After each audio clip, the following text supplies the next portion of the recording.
Hello guys, welcome to the channel. आज हम discuss करने जा रहे हैं मास मीडिया और सोसाइटी के बीच के रिलेशनशिप को। ये बहुत ही ज़्यादा एक दूसरे से इंटरकनेक्टेड है कि किस तरीके से मास मीडिया सोसाइटी को इन्फ्लुएंस करता है, सोसाइटी में रहने वाले लोगों के दिमाग को किस तरीके से ये एक नए डायरेक्शन में पुश करने का पावर रखता है। ये लेक्चर 2 है। इससे पहले मैंने कम्युनिकेशन पे लेक्चर 1 अपलोड करा है और अब तक रिसर्च एप्टीट्यूड और टीचिंग एप्टीट्यूड पे कंप्लीट वीडियोस अपलोडेड है, हिंदी और इंग्लिश दोनों में। आप उसको चेकआउट कर सकते हैं। जो मेरे वीडियो को पहली बार देख रहे वो प्लीज़ मेरे चैनल को सब्सक्राइब कर लें और बेल आइकन प्रेस कर दें। तो सबसे पहला सवाल है कि मास होता क्या है। ठीक है, तो मास का मतलब होता है अ लार्ज नंबर, लार्ज। तो मास मीडिया क्या है? तो वैसा मीडिया जिसको डिज़ाइन किया गया है एक लार्ज नंबर ऑफ ऑडियंस तक पहुंचने के लिए, उसको कहते हैं मास मीडिया। और ये लार्ज ऑडियंस एक लार्ज ग्रुप हो सकता है, एक सर्टेन एज ग्रुप हो सकता है कि यूथ को इस मीडिया के थ्रू इम्पैक्ट करना, या फिर पूरे के पूरे एंटायर पॉपुलेशन को एट नेशनल लेवल और स्टेट लेवल। ठीक है, तो ये होता है मास मीडिया। तो एक सवाल आता है कि मास कम्युनिकेशन क्या है? तो मास कम्युनिकेशन बेसिकली इस्तेमाल करते हैं हम मास मीडिया का, जिसके थ्रू हम पूरे मास से कम्युनिकेट करते हैं। ठीक है, तो मास कम्युनिकेशन के अंदर आपको मिलेगा कि ऑडियंस जो है वो बहुत ज़्यादा लार्ज और हेट्रोजेनस है। अगर लार्ज है तो ऑब्वियसली हेट्रोजेनस है। एक लंबे जोग्राफिकल एरिया पर फैली हुई आबादी को आप क्या करते हो, इन्फ्लुएंस करने की कोशिश करते हो मास मीडिया के माध्यम से, और उसको हम कहते हैं मास कम्युनिकेशन।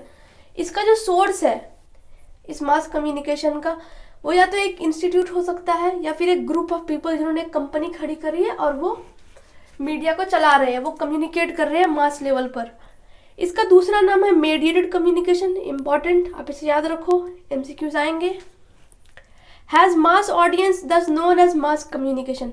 तो एक सवाल उठता है कि हम इसको मास कम्युनिकेशन क्यों कहते हैं? हम इसको मास कम्युनिकेशन इसलिए कहते हैं क्योंकि इसके पास जो ऑडियंस है ना वो मास लेवल पर है, इस वजह से इसका नाम है मास कम्युनिकेशन।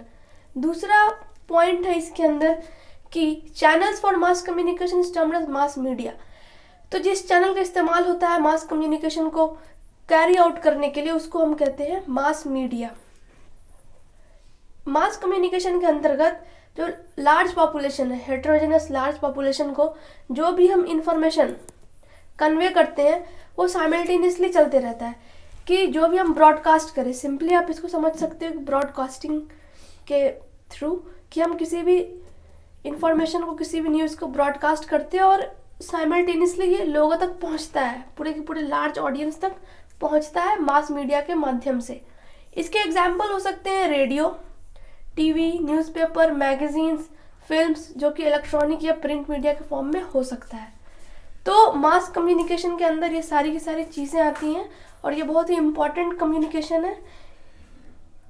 तो आइए एक बार और समझते हैं मास कम्युनिकेशन को कि इसमें क्या क्या एलिमेंट और ये क्या क्या होता है, समराइज करते हैं। तो सबसे पहला चीज़ है कि इसकी जो ऑडियंस है वो बहुत ही ज़्यादा लार्ज और हेट्रोजेनस होती है। इसका सोर्स जो है मास कम्युनिकेशन का वो या तो वो इंस्टीट्यूट होगा या ग्रुप ऑफ पीपल। इसका दूसरा नाम है मेडिएटेड कम्युनिकेशन। इसमें मास ऑडियंस होता है जिसकी वजह से इसका नाम है मास कम्युनिकेशन। और जिस चैनल का इस्तेमाल होता है इन्फॉर्मेशन को कन्वे करने के लिए मास तक, उसको हम कहते हैं मास मीडिया। और ये जो भी इंफॉर्मेशन कन्वे करता है किसी भी लार्ज पॉपुलेशन को, तो वो साइमल्टेनियसली करता है। जो भी ब्रॉडकास्ट हो रहा है वो साइमल्टेनियसली उनके कंज्यूमर तक पहुंच रहा है। इसका एग्जाम्पल हो सकता है radio, TV, newspaper, magazines, films, जो कि या तो इलेक्ट्रॉनिक फॉर्म में हो सकती है या फिर प्रिंट मीडिया के फॉर्म में हो सकती है। तो ये था पूरा मास कम्युनिकेशन पर। नेक्स्ट है कि मेन स्ट्रीम मीडिया क्या होता है। तो सिंपली आप इसको समझो, ये वैसा आउटलेट है, वैसा मीडिया है जो कि सोसाइटी को या किसी भी सोसाइटी के कल्चर को एक डायरेक्शन में इन्फ्लुएंस करता है। और ये हमेशा उसका टैंडम में रहता है कि जो भी चीज़ें प्रिवेल कर रही है सोसाइटी में, जो भी चीज़ें सोसाइटी में चल रही है, वो उसके हिसाब से न्यूज़ें दिखाएगा, आपको इन्फॉर्मेशन देगा, आपको जानकारी उपलब्ध कराएगा। तो ये क्या करता है, कल्चर को इन्फ्लुएंस करता है लार्ज लेवल पर। क्यों? क्योंकि ये भी मास कम्युनिकेशन का हिस्सा है, मेन स्ट्रीम मीडिया। तो लार्ज लेवल पर लोगों के कल्चर को, लोगों की समझ को, उनकी अंडरस्टैंडिंग को इन्फ्लुएंस करता है। इसका दूसरा नाम है ड्राइव बाय मीडिया। याद रखना कि मेन स्ट्रीम मीडिया का दूसरा नाम है ड्राइव बाय मीडिया। अब बात करते हैं थोड़ा सा कॉन्स्टिट्यूशनल राइट की, कि आर्टिकल 19 के अंदर आपके पास राइट है of freedom of opinion and expression, कि आप अपनी बातों को एक्सप्रेस कर सकते हो बिना डरे, बिना भय के, और अपना ओपिनियन रख सकते हो। Freedom to hold opinions without interference, आपको कोई दखल अंदाजी नहीं करेगा, आपको डरने की ज़रूरत नहीं है कि कौन सी धमकी देगा। ठीक है, आप किसी भी तरीके की इंफॉर्मेशन, आइडियाज़ को एक्सप्रेस कर सकते हो, और ये आता है आर्टिकल 19 के अंदर।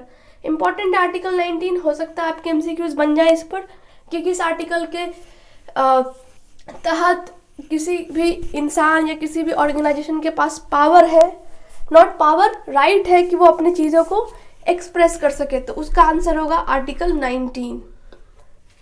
नेक्स्ट है कि 2000 में, ठीक है, 2000 में एक क्लासिफिकेशन किया गया जिसका नाम था 7 मास मीडिया। इसमें 7 मास मीडिया को क्लासिफाई किया गया। सबसे पहला था प्रिंट, कि कोई भी चीज़ जो प्रिंट हुआ है 15th सेंचुरी के बाद से वो इसके अंदर है। वो बुक हो सकता है, न्यूज़पेपर हो सकता है, मैगजीन्स, पैम्पलेट्स, कुछ भी प्रिंटेड फॉर्म में 15th सेंचुरी के बाद। सेकंड है रिकॉर्डिंग्स, जो भी चीज़ें रिकॉर्ड हुई है लेट 19th सेंचुरी के बाद से वो रिकॉर्डिंग के अंदर आएगी। इसमें हो सकता है gramophones, records, magnetic tapes, CDs, DVDs. Third one है सिनेमा, जितने भी सिनेमा प्रोड्यूस हुए, डायरेक्ट हुए हैं 1900 के बाद से। फोर्थ है रेडियो 1910 के बाद से, टीवी 1950 के बाद से, और इंटरनेट 1990 के बाद से। और फाइनली लास्ट वन है मोबाइल फोन्स, जो कि 2000 के बाद से। तो ये 7 मास मीडिया है जिसको कि 2000 में क्लासिफाई किया गया था। अब बात करते हैं मास मीडिया के ऑब्जेक्टिव्स की, कि मास मीडिया के ऑब्जेक्टिव्स, इनके उद्देश्य क्या है। सबसे पहले ये इसका एक ऑब्जेक्टिव है एडवोकेसी। वो कैसे? वो बिजनेस या सोशल इश्यूज को एडवोकेट करता है, मार्केटिंग के थ्रू एडवर्टाइज करता है, इवन प्रोपेगेंडा भी चलाता है। पब्लिक रिलेशंस, एक पॉजिटिव इमेज बनाता है किसी भी इंसान की, किसी भी पॉलिटिशियन की, किसी भी सेलिब्रिटी की, किसी की भी।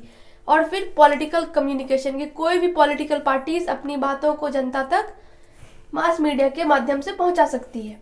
ठीक है। दूसरा है एनरिचमेंट, आपको नॉलेज और इन्फॉर्मेशन बहुत ज़्यादा देता है, एडुकेट करता है और सोशलाइज होने में मदद करता है। नेक्स्ट है एंटरटेनमेंट का भी सोर्स है मास मीडिया। कैसे? Acting, music, light reading, computer games, ये सारी की सारी चीज़ें एंटरटेनमेंट के पार्ट हैं। नेक्स्ट पॉइंट है जर्नलिज्म। क्या आप जर्नलिस्ट बन सकते हो? आप अपने जर्नलिज्म के काम को मास मीडिया के माध्यम से आगे बढ़ा सकते हो। जो भी न्यूज़ या इन्फॉर्मेशन आपने क्रिएट करा है, गैदर करा है, एक्सेस करा है, वो जनता तक, मतलब मासेस तक पहुंचा सकते हो। नेक्स्ट है पब्लिक रिलेशन। वही कि आप किसी भी ऑर्गेनाइजेशन की, किसी भी इंसान की, किसी भी इंडिविजुअल की पॉजिटिव इमेज को बिल्ड करते हो। लास्ट पॉइंट है इसका डेवलपिंग पब्लिक ओपिनियन। लोगों के बीच डिबेट का एक मौका देते हो कि लोग अपनी बातें, अपनी चीज़ें आर्टिकल 19 के तहत एक्सप्रेस कर सकते हैं, समझ सकते हैं, विचार कर सकते हैं, डिबेट कर सकते हैं। तो मास मीडिया के जो ऑब्जेक्टिव्स है बहुत ही महत्वपूर्ण, बहुत ही ज़्यादा इंपॉर्टेंट है, और मतलब कि ये बहुत ज़्यादा पावरफुल है कि वो किसी भी सोसाइटी को किसी भी तरह से इन्फ्लुएंस कर सकता है, एक पॉजिटिव डायरेक्शन की तरफ मूव करा सकता है सोसाइटी को, या फिर एक निगेटिव या किसी प्रोपेगेंडा के अराउंड सोसाइटी को मेस में भी डाल सकता है। तो मास मीडिया के पास बहुत ही ज़्यादा पावर है। फंक्शंस क्या है? तो फंक्शंस में ये क्या करता है? फंक्शंस क्या है? तो ये मदद करता है पब्लिक ओपिनियन को क्रिएट करने में, जो कि क्रिएशन ऑफ पब्लिक ओपिनियन से एक परसेप्शन भी कल्टीवेट होता है कि लोग किसी भी चीज़ को किस परसेप्शन से, किस एटीट्यूड से, किस फ्रेम ऑफ रेफरेंस से देख रहे हैं। तो ये बहुत ही खतरनाक फंक्शन है। अगर इसको अच्छे से यूटिलाइज किया तो सोसाइटी डेवलप कर सकती है, और अगर किसी प्रोपेगेंडा के तहत इस चीज़ को नर्चर किया जाता है तो सोसाइटी बर्बाद भी हो सकती है। टू सेटअप पॉलिटिकल एजेंडा, बहुत ही अच्छा मीडियम है मास मीडिया। अब तो सोशल मीडिया भी बहुत ही ज़्यादा इस्तेमाल में है मास मीडिया के साथ साथ। Setting up link between government and people, बहुत अच्छी चीज़ है कि सरकार जनता तक बातें मास मीडिया के माध्यम से पहुंचा सकती है, ठीक उसी तरीके से जनता अपनी बातें सरकार तक पहुंचा सकती है। फिल्स नॉलेज गैप, अगर आपके किसी भी नॉलेज में गैप है तो आपकी मदद करता है मास मीडिया उस नॉलेज गैप को फिल करने में। एक लास्ट स्लाइड है आज के लिए, impact of mass media on society. हमने फंक्शंस पढ़ लिया, ऑब्जेक्टिव्स पढ़ लिया, अब इसका असर कैसे होता है सोसाइटी पर, और ये बहुत ही ज़्यादा क्रूशियल है समझने के लिए, क्योंकि मास मीडिया एक फोर्थ स्टेट भी माना जाता है किसी भी डेमोक्रेसी के लिए। तो इसका क्या इम्पैक्ट पड़ता है सोसाइटी पे, तो यहाँ पर है एक डेनिस मैकक्वेल, इन्होंने कहा था कि मास मीडिया और सोसाइटी के बीच में एक रिलेशनशिप है जो कि इंटरैक्टिव है, कॉन्स्टेंटली इंटरेक्शन होते रहता है मास मीडिया और सोसाइटी के बीच में। और दूसरा इम्पैक्ट ये कि it is primarily moulded to society, ये सोसाइटी को मोल्ड कर सकता है एज वेल एज रिफ्लेक्टेड, कि सोसाइटी को रिफ्लेक्ट भी कर सकता है कि अभी करंटली सोसाइटी में किस तरह की डिस्कोर्स, नैरेटिव या परसेप्शंस चल रही हैं। ये मैनिपुलेट करता है लोगों को, लोगों के ओपिनियन को, एक अलग तरीके के ओपिनियन को डेवलप करने में मदद कर सकता है लोगों के बीच। प्रिवेसी की भी इशू है कि आप किसी की भी पर्सनल लाइफ को उठाकर पूरे टीवी पे डाल दो, पूरा कचरा कर दो, तो इसका भी एक इशू है। सिक्योरिटी, जितने भी डेटा टॉयलेट सिस्टम है उसमें आपकी सिक्योरिटी का खतरा बना रहता है कि जो भी डिटेल है कहीं वो हैक ना हो जाए या फिर कुछ भी इधर उधर गलत लोगों के हाथ ना लग जाए जो कि उसको यूज़ करे, एक्सप्लॉइट करे आपके अगेंस्ट। ये इंश्योर करता है डेमोक्रेटिक प्रोसेस में, और यही इंश्योर करता है किसी भी डेमोक्रेटिक प्रोसेस को ख़त्म करने में। तो इसका बहुत ज़्यादा इंपॉर्टेंस है सोसाइटी के लिए।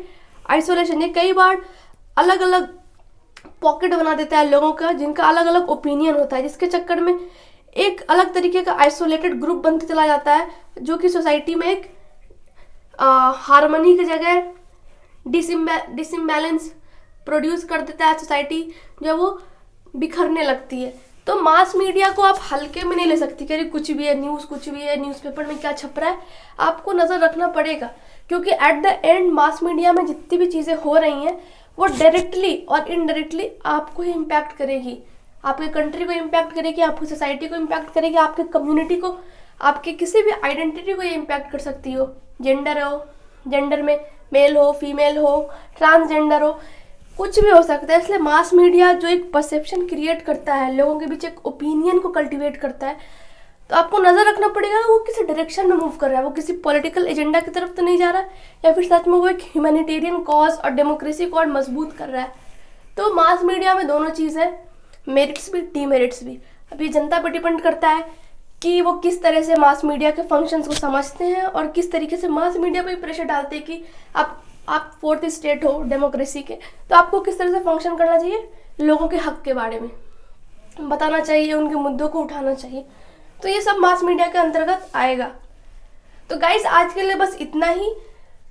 आपको ये वीडियो कैसा लगा आप प्लीज़ कमेंट बॉक्स में कमेंट करके बताइए। मेरे वीडियो को लाइक कीजिए, मेरे चैनल को सब्सक्राइब कीजिए और बेल आइकन हिट कर दीजिए। आप हमें टेलीग्राम पर ज्वाइन कर सकते हैं, इंस्टाग्राम पर फॉलो कर सकते हैं, और इंस्टाग्राम का एक प्लस एडवांटेज है कि वहाँ पर आपको क्विज लिंक मिलेंगे मंथली, तो आप उसको एक्सेस कर सकते हैं।